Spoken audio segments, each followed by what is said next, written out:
కార్యక్రమాన్ని సమర్పిస్తున్న వారు Varun Motors private limited, intense technologies limited, Hyderabad.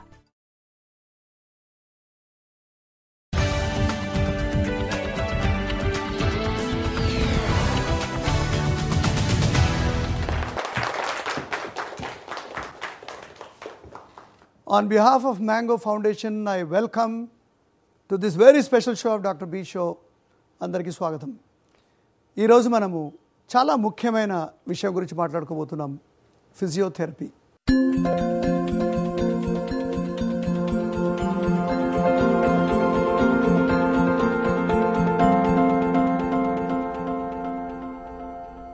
Physiotherapy అనగానే అందరికీ గుర్తొచ్చేది ఒక కరెంటు వైరు పెట్టడము లేదా వేడి వస్తువులు పెట్టడము. కానీ నిజానికి ఎన్నో ఇయర్స్ నుంచి మనం ఒకసారి హిస్టరీ చూసుకుంటే, ముందు బ్రిటిష్ ఆర్మీలో అంటే మిలిటరీలో సిపాయిలకి దెబ్బలు తగిలినప్పుడు చాలామంది యుద్ధం చేయలేకపోయేవాళ్ళు.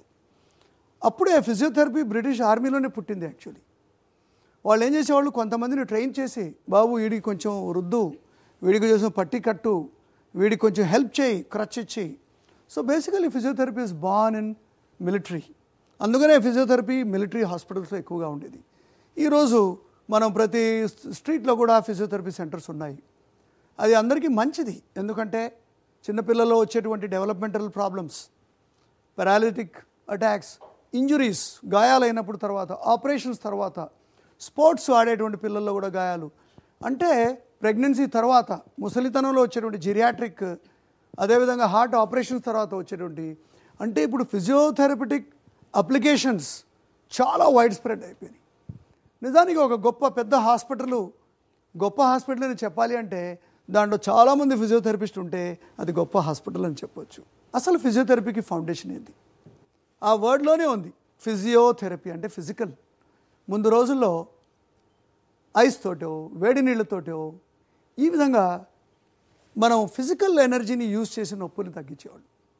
తర్వాత మనకు తెలిసిన వేరే energy, high frequency, low frequency, electrical currents, sound waves, laser rays, వీటన్నిటి కూడా మనము మెషిన్ల రూపంలో దాల్చి ఈరోజు మన నొప్పిని తగ్గించడానికి, స్టిఫ్నెస్ని తగ్గించడానికి, మనము ఫంక్షనల్ రీహాబిలిటేషన్ అంటే తిరిగి మనం మన జాబ్లోకి వెళ్ళిపోవాలి, మన నార్మల్ రొటీన్కి వెళ్ళిపోవాలి. Physiotherapy is really evolved like a very very big science.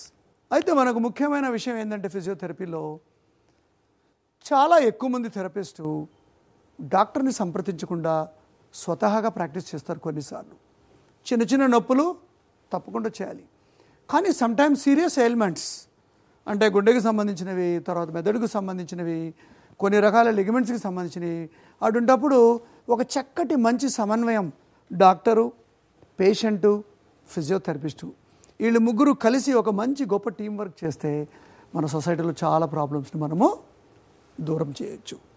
రెండవది, అన్ని స్పెషాలిటీస్ లాగానే ఫిజియోథెరపీ చాలా వేగంగా ఎదుగుతుంది. అంటే నేను చూశాను, ఒక ట్రైనరు ఒక మనిషికి ఎంఆర్ఐ రాశాడు ప్రిస్క్రిప్షన్. అంటే పేషెంట్ ఒక ఎంఆర్ఐ తీసుకుని ఒక ట్రైనర్ దగ్గర తీసుకెళ్తున్నాడు. It's unethical. ట్రైనర్కి ఎంఆర్ఐ తెలుసా? మాకు 30 ఏళ్ళ ఎక్స్పీరియన్స్ తర్వాత కూడా ఈరోజు ఎంఆర్ఐని చదవాలి అంటే కొంచెం కష్టం అవుతుంది, వెరీ వెరీ హైలీ స్పెషలైజ్డ్. అదేవిధంగా ఒక మసాజ్ చేసే మ్యాస్యూర్, మీరు కొలెస్ట్రాల్ గురించి టెస్ట్ చేసుకుని రండి, ఆయనకు తెలుసా రియల్లీ కొలెస్ట్రాల్ మెటబాలిజం, హెచ్డిఎల్ అంటే ఏంది, ఎల్డిఎల్ అంటే ఏంది, టోటల్ కొలెస్ట్రాల్ ఏంది. అంటే ఫిజియోథెరపీ అనే కాదు, ప్రతి ఫీల్డ్లో కూడా మనుషులు తమ లిమిటేషన్లో ఉంటే మనకు మంచి ఉపయోగం దొరుకుతుంది. ఇక last but most important point, చిన్న పిల్లల నుంచి చాలా ఏజ్ వచ్చే వరకు, ముసలి వరకు వాళ్ళకు కూడా ఫిజియోథెరపిస్ట్ చాలా అవసరం. అన్ని మెడికల్ స్పెషాలిటీస్లో ఒక ఫిజియోథెరపిస్ట్ మాత్రమే పేషెంట్ తోటి అధికమైన సమయాన్ని యూజ్ చేస్తాడు. అంటే పేషెంట్ అండ్ థెరపిస్ట్ రిలేషన్షిప్ చాలా స్ట్రాంగ్ ఉండాలి. యాక్చువల్ ఫిజియోథెరపీ అంటే ఫిజికల్ థెరపీ, అంటే ఎక్సర్సైజ్ థెరపీ. వేరే దేశాలకి మన దేశాలకి మనం పోల్చుకుంటే, వేరే దేశాల్లో ఈ కరెంట్స్ని ఎక్కువ వాడరు, చాలా వరకు ఎన్నో రకరకాల ఎక్సర్సైజ్లు డెవలప్ చేస్తారు. కొన్ని వాళ్ళు ముందు చేయాలి, కొన్నిటి మనం ఇంట్లో వెళ్ళిన తర్వాత చేయాలి. So exercise therapy is a very very important part of physiotherapy. కాబట్టి మీరు థెరపిస్ట్ దగ్గర వెళ్ళినప్పుడు ట్రీట్మెంట్ ఇనిషియల్లీ తీసుకున్న తర్వాత థెరపిస్ట్ దగ్గర మీరు తప్పకుండా కొన్ని ఎక్సర్సైజెస్, కొన్ని dos and don'ts, posture correction, ఎలా కూర్చోవాలి, ఎలా పనులు చేయాలి, ఎలా బరువు ఎత్తాలి, ఎలా డ్రైవ్ చేయాలి, ఇవన్నీ కూడా physiotherapist should be able to tell you. ఇవన్నీ మనం యాజ్ ఎ క్లయింట్ మనం వాళ్ళని అడిగి నేర్చుకోవాలి. తర్వాత కొన్ని లాంగ్ స్టాండింగ్ డిసీజెస్ ఉంటాయి. ఫుడ్ డ్రాప్ అయిపోయింది, కాలు పని చేయటం లేదు, ఆర్ హెమిప్లీజియాలో కొన్ని కండరాలన్నీ కూడా ప్యారలైజ్ అయిపోయినాయి. సో డోంట్ ఎక్స్పెక్ట్ డబ్బులు ఇచ్చాం కాబట్టి ఫిజియోథెరపిస్ట్ వాడు బాగు చేసేయాలని ఏమీ లేదు. కొన్ని డిసీజ్కి ట్రీట్మెంటు లేదు.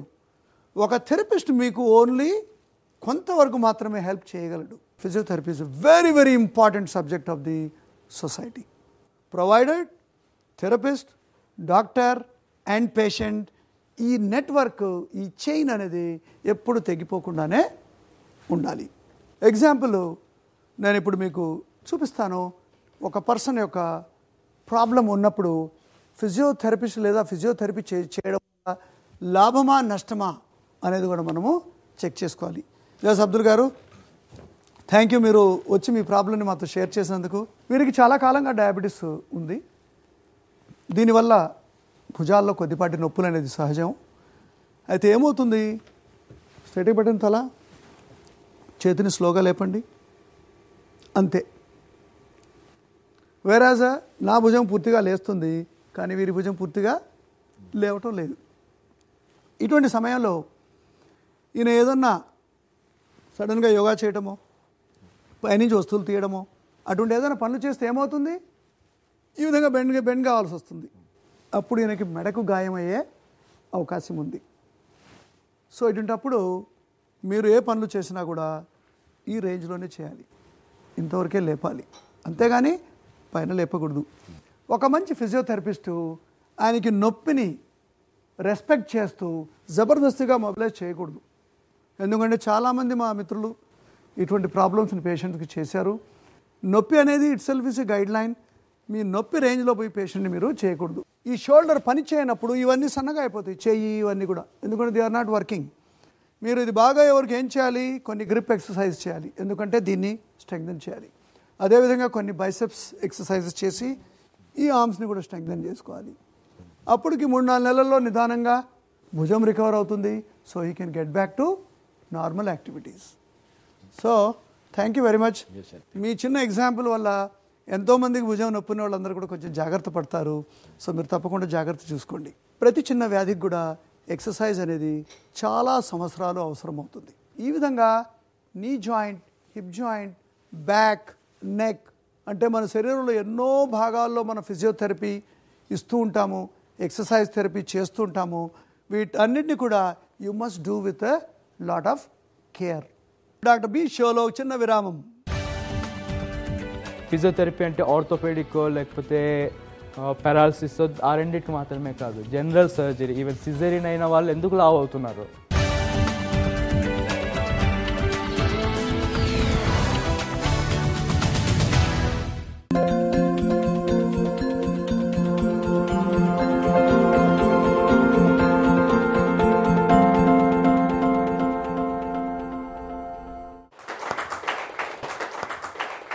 Welcome, Dr. Ajay.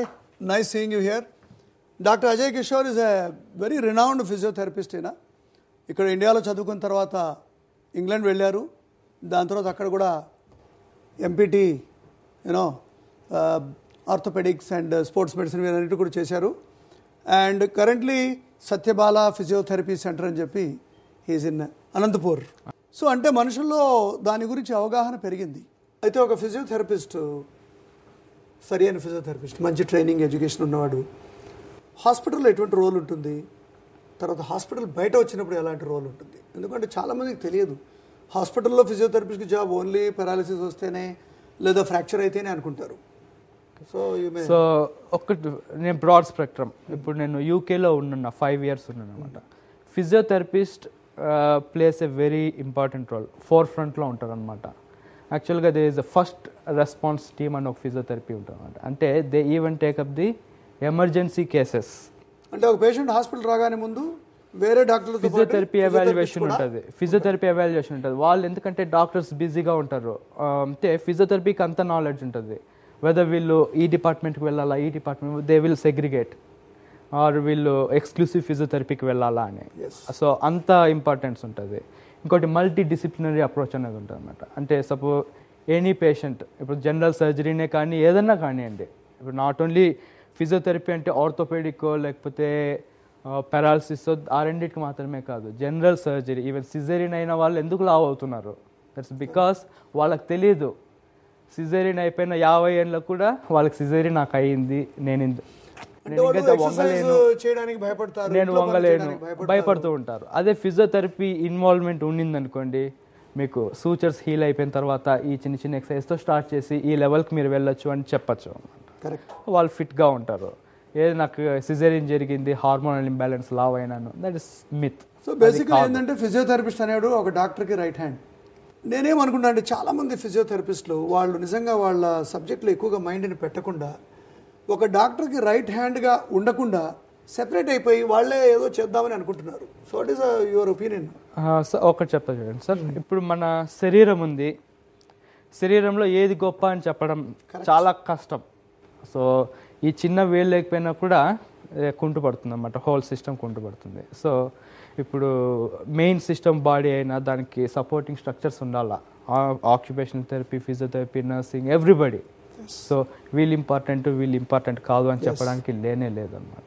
సర్జన్ మాకు ఈ ఎక్స్పెక్టేషన్స్తో ఉన్నాం, మేము ఇవి చేయండి అని చెప్పగలిగితే మేము కూడా వాళ్ళకు పేషెంట్ని రెగ్యులర్ ప్రోటోకాల్ కాకుండా సర్జన్స్ ఎక్స్పెక్టేషన్స్ ప్రకారము వాళ్ళ ఎక్సర్సైజెస్ టైలర్ మేడ్గా చేసి రిజల్ట్స్ తీసుకురాగలము. అండ్ మేము కూడా సార్ ఇది ప్రాబ్లం అవుతుందేమో అని డిస్కస్ చేసే ఇండిపెండెన్స్, మ్యూచువల్ రిలేషన్ ఉండాలి అనమాట. ఈగో సిస్టమ్ అనేది ఉండకూడదు between the doctor and physiotherapist. ఒకరు హై ఉండాలి, ఒకరు లో ఉండాలి అని ఏం లేదు. Everybody it's a multi disciplinary team. ఏదో చిన్న ప్రాబ్లం ఉంటుంది, దీనికి అల్ట్రాసౌండ్ పెట్టించు, లేదా దే విల్ డూ, దీనికి అల్ట్రాసౌండ్, ఐఎఫ్టీ, ఆల్ ఎలక్ట్రికల్ ట్రీట్మెంట్సే ఉంటాయన్నమాట. They will not be any exercise. But physiotherapy is mainly about exercise చేయాలా, దానికి అవసరం ఉంటే ఎలక్ట్రికల్ ట్రీట్మెంట్స్ చేయించుకోవాలి. ఇంకొకటి పేషెంట్ పంపించినప్పుడు వాళ్ళు ప్రాపర్ డయాగ్నోస్ చేసి ఈ ఎక్స్పెక్టేషన్స్ రాస్తే చాలన్నమాట ఫిజియోథెరపిస్ట్కి. ఈ ట్రీట్మెంట్స్ ఇవ్వండి అని చెప్పకూడదు, ఎందుకంటే మేము తిరిగి డాక్టర్ దగ్గర పంపించినప్పుడు ఈ మందులు రాయండి డాక్టర్ అని మేము చెప్పం. That is not our duty.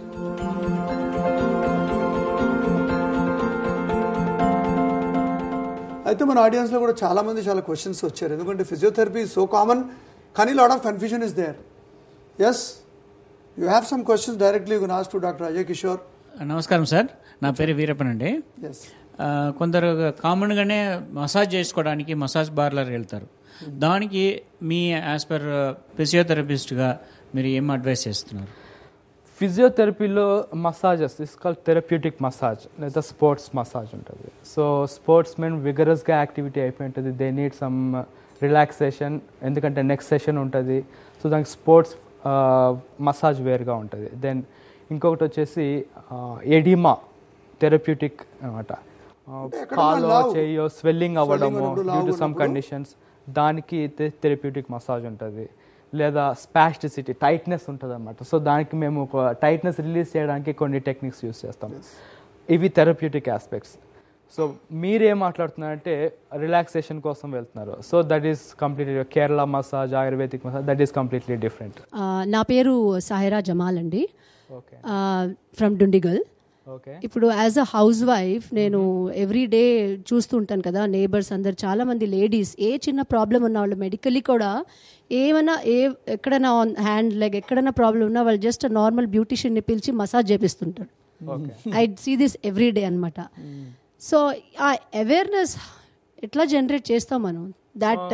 And one more thing, అదే విధంగా మళ్ళీ fitness trainers, anybody and everybody is a fitness trainer. First హౌస్ వైఫ్స్ సాధ్యమైనంత వరకు పని మనుషులు మానేసి సాధ్యమైనంత పనులు వాళ్ళు చేసుకుంటూ ఉండాలన్నమాట. ఎందుకు అంటే రకరకాల పనులు చేసినప్పుడు మీరు రకరకాల మసిల్స్ కదులుతూ ఉంటాయి. సో అవే ఎక్సర్సైజ్ అవుతూ ఉంటాయి, మసాజ్ అవుతూ ఉంటాయి, రకరకాలుగా జరుగుతూ ఉంటాయి. సో ప్రతి చిన్నదానికి మీరు డబ్బు ఉంది కానీ చెప్పి మసాజ్ పార్లర్కి వెళ్ళటము, ఇంకోటి మసాజ్ పార్లర్కి వెళ్తారు, they are not therapist. Yes.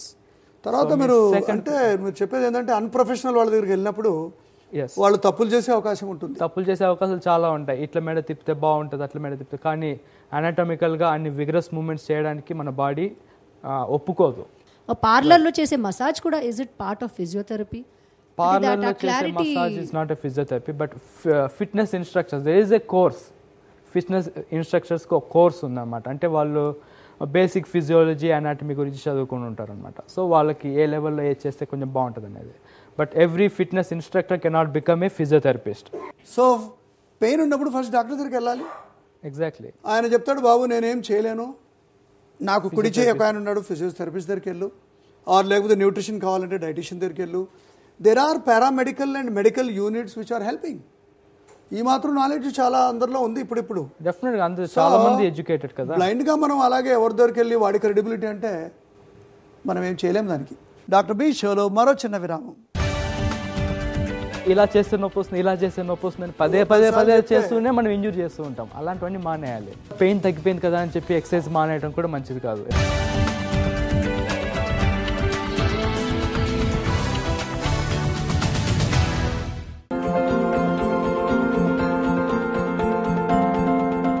నా పేరు ఇమ్రాన్, ఐఎమ్ స్టూడెంట్. ఇప్పుడు ఆబ్వియస్లీ మాకు తెలుసు మాలాంటి స్టూడెంట్ యూత్ స్పోర్ట్స్లో ఇంట్రెస్ట్ ఉంటుంది కదా. అవును. ఇట్లా స్పోర్ట్స్ ఆడుతున్నప్పుడు ఆబ్వియస్లీ మాకు దెబ్బలు తాకుతాయి, ఇంజురీస్ అవుతాయి. ఇట్లా అయినప్పుడు మేము ఎవరిని ఫస్ట్ ప్రయారిటీ ఇవ్వాలి, ఎవరిని కన్సల్ట్ చేయాలి, ఏం చేయాలి మా లాంటి వాళ్ళు? ఫస్ట్ మీరు మీ ఫ్యామిలీ డాక్టర్ దగ్గరికి వెళ్ళాలి. సో చిన్నపిల్లలకి యూజువల్గా సీరియస్ డిసీజెస్ ఉండవు. సో కొద్దిగా రెస్ట్తో వెళ్ళిపోతూ ఉంటాయి అన్నమాట. ఒకవేళ ఫిజియోథెరపిస్ట్ దగ్గరికి వెళ్ళండి అని మీ ఫ్యామిలీ డాక్టర్ చెప్తే అప్పుడు రండి.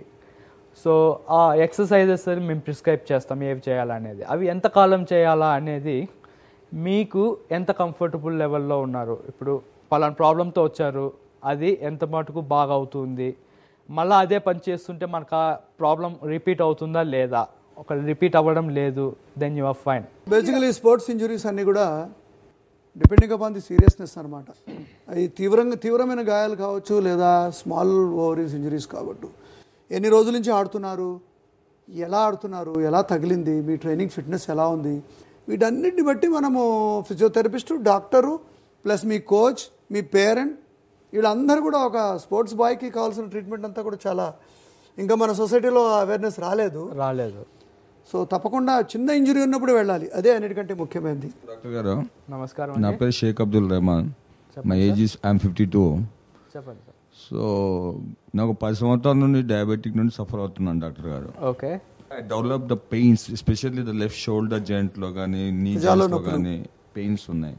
So I'm in confusion state. Shall I go for any deep దానికి ఇంకా ఇన్వెస్టిగేషన్ చేసి ఏమైనా ప్రికాషన్స్ ఏం తీసుకోవాలి, మెడిసిన్స్ వల్ల క్లీన్ అవుతుందా లేకుంటే? ఓకే, ఇప్పుడు మెడిసిన్స్ తీసుకుంటుంటాం ఎందుకంటే ఇనిషియల్ గా పెయిన్ ఉంటుంది, పెయిన్ సబ్సైడ్ అవ్వాలి.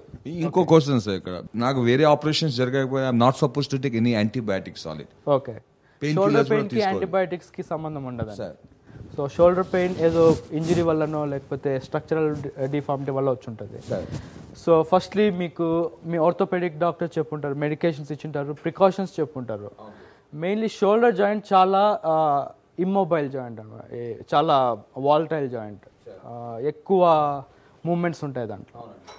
సో కొద్ది వరకు ఏవైతే పెయిన్ఫుల్ మూమెంట్స్ ఉన్నాయో అవి అరికట్టాలి మనం. సో షోల్డర్ ఇమ్మొబిలైజేషన్ కొద్ది రోజులు అవసరం ఉంటుంది. ఇమ్మొబిలైజ్ అని చెప్పేసి పూర్తిగా చేయకూడదు. సో దాంట్లో ఎంతవరకు మనకు ఫ్రీగా అవైలబుల్ రేంజ్ ఉందో అంతవరకు మనం చేయి లిఫ్ట్ చేస్తూ ఉండడము, అవి చేస్తూ ఉండాలి. తర్వాత కొంచెం పెయిన్ సబ్సైడ్ అయిన తర్వాత ఎక్సర్సైజెస్ మీ ఫిజియోథెరపిస్ట్ ఇస్తారు, ఏం ఎక్సర్సైజ్ చేయాలి. ఊరికే కరెంట్స్ పెట్టడం కాదు. ఓకే, కరెంట్ ఎంతవరకు అంటే అక్యూట్ పెయిన్ తగ్గించడానికి కరెంట్ పనిచేస్తుంది, కానీ అది స్ట్రెంగ్తన్ చేయదు. సో మీ చుట్టూ ఉన్న మస్కులేచర్ స్ట్రాంగ్ అవ్వాలి, మీ షోల్డర్ని నార్మల్ పొజిషన్లో పట్టుకోవాలి అంటే షోల్డర్ స్ట్రెంగ్తనింగ్ ఎక్సర్సైజ్ చేయాలన్నమాట. ఆ ఎక్సర్సైజ్ అని చేసిన తర్వాతనే మీకు షోల్డర్ ఒక పొజిషన్కి వస్తుంది. దాని మీద బరువు పెట్టడం కానీ, ఇటువైపు తిరిగి పడుకోవడం కానీ అలాంటివన్నీ చేయకూడదు. నాకు ఇలా చేస్తే నొప్పి వస్తుంది, ఇలా చేస్తే నొప్పి వస్తుందని పదే చేస్తూనే మనం ఇంజూర్ చేస్తూ ఉంటాం. అలాంటివన్నీ మానేయాలి. సో ఎంతవరకు మనకు సేఫ్ పెయిన్ ఫ్రీ రేంజ్ ఉందో అంతవరకు చేయాలి. అది నెమ్మదిగా పెంచుకుంటూ పోవాలి. ఎక్సర్సైజ్తో, ఫిజియోథెరపిస్ట్ సూపర్విజన్తో చేసుకుంటూ పోతే మీకు సేఫ్గా ఉంటుంది. ఇంకోటి మన ఎక్స్పెక్టేషన్ కూడా ఇటువంటి ఇంజురీస్ అయినప్పుడు చాలా తొందరగా ఇమీడియట్లీ ఏదో ఒకటి కావాలనుకుంటారు. అలా కాదు, అన్ని ఫ్రోజన్ షోల్డర్స్, భుజానికి సంబంధించినవి కూడా చాలా స్లోగా ప్రోగ్రెస్ అవుతాయి. అందుకే తొందరపడి ఇన్స్టేబుల్ జాయింట్ కదా, చాలా చాలా టైం పడుతుందండి. నా ఎక్స్పీరియన్స్లో చూసాను నేను. షోల్డర్ అస్సలు ఏం కదిలించుకోకుండా వచ్చి తను ఫ్రీగా పనులు చేసే వరకు అట్లీస్ట్ 6 weeks అన్నా పడుతుంది. అదే డయాబెటీస్ ఉన్న వాళ్ళకి ఇంకొంచెం ఎక్కువ టైం పడుతుంది. Yeah, depends on the person to person. ఆ తర్వాత పెయిన్ తగ్గిపోయింది కదా అని చెప్పి ఎక్సర్సైజ్ మానేయడం కూడా మంచిది కాదు, ఎందుకంటే ఆల్రెడీ ఒక కండిషన్ అనేది ఉంది అక్కడ. సో మేము గుర్తు చేస్తూనే ఉంటుంది. సో ఎక్సర్సైజ్ చేస్తూ ఉండాలన్నమాట. సో డాక్టర్ అజయ్ గారు, మీరు చాలా దూరం నుంచి వచ్చారు. I thank you very much. Before you leave, one message to your colleagues therapist. వాళ్ళు ఏం చేయాలో ఏం చేయకూడదు ఒక మాట చెప్తే బాగుంటుంది అనుకుంటా. మీ దగ్గరకు వచ్చిన పేషెంట్స్ని ఫస్ట్ మనం రెస్పెక్ట్ చేయాలి. వాళ్ళ దగ్గర నుంచి ఏదో చేసేయాలనే ఉద్దేశం కావట. ఫస్ట్ వాళ్ళకు ఎక్స్ప్లెయిన్ చేయాలి, ఇది డిసీజ్ ప్రాసెస్, దీనికి ఇంతకాలం ట్రీట్మెంట్ అవుతుంది, ఇవి చేయాల్సి ఉంటుంది అని ఎక్స్ప్లెయిన్ చేయాలి. మీరు వస్తారు ఇవి పెట్టేసి అయిపోతుందని కాదు, నీట్గా ఎక్స్ప్లెయిన్ చేయండి, ఇంత టైం ఫ్రేమ్ అని చెప్పండి. సో దట్ ఆ పేషెంట్ మీ దగ్గర నుంచి ఏం ఎక్స్పెక్ట్ చేయాలనేది వాళ్ళకి తెలుస్తుంది అనమాట. ఒకవేళ మనకు ఎంఆర్ఐస్ చదవడం అంతగా రాదు, మనం నేర్చుకుని ఉండము. సో ఎంఆర్ఐస్ ప్రిస్క్రైబ్ చేయడం మన డ్యూటీ కాదు. ఒకవేళ మనకేమన్నా అలాంటి డౌట్స్ ఉంటే send them to the doctor. So డాక్టర్కి మనకి ర్యాపో చాలా ఇంపార్టెంట్ అండి. Nobody is superior, nobody is inferior, everybody is fine. So very good. With all your ideas అందరు కూడా పాటిస్తారు, ఎందుకంటే it's a very very nice relationship. ఒక డాక్టరు, పేషెంటు, తర్వాత ఒక ఫిజియోథెరపిస్ట్. సో ఈ ముగ్గురు సరిగ్గా ఉన్నంత వరకు చాలా డిసీజ్ని, పెయిన్ని మనుషుల నుంచి మనం కాపాడవచ్చు. Thank you very much coming from. Thank you sir, it's my pleasure. Doctor B షోలో మనం ఈరోజు ఫిజియోథెరపీ గురించి పూర్తిగా తెలుసుకున్నాము. రాబోయే రోజుల్లో అందరూ కూడా సరి అయిన క్వాలిఫైడ్ అయిన మనుషుల దగ్గరికి వెళ్ళి ట్రీట్మెంట్ తీసుకోండి. తప్పకుండా మీ డాక్టర్ని సంప్రదించండి. Don't take any unnecessary advices. I thank you very much for coming for doctor B show. And మీరందరూ ఈ ఫిజియోథెరపిటిక్ గైడ్ లైన్స్ అని పాటించి సరి అయిన థెరపిస్ట్ దగ్గర సరి అయిన సేవల్ని చూసుకొని మీరు చక్కటి ఆరోగ్యాన్ని కలిగి ఉంటారని ఆశిస్తూ థ్యాంక్ యూ వన్స్ అగైన్.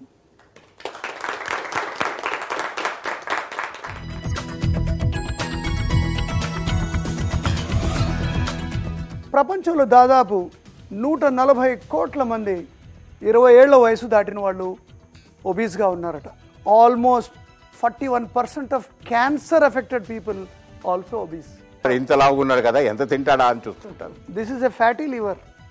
ఈ కొవ్వు ఓన్లీ అవయవాల పైన చూస్తున్నాం, but if you going to deeper into the heart, అయితే ఒక్కసారి మీరు బరువుని తగ్గించే ప్రసక్తి మొదలుపెట్టిన తర్వాత డోంట్ గివ్ అప్.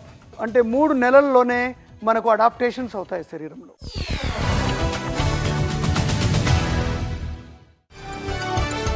ఈ కార్యక్రమాన్ని సమర్పించిన వారు Varun Motors private limited, intense technologies limited, Hyderabad.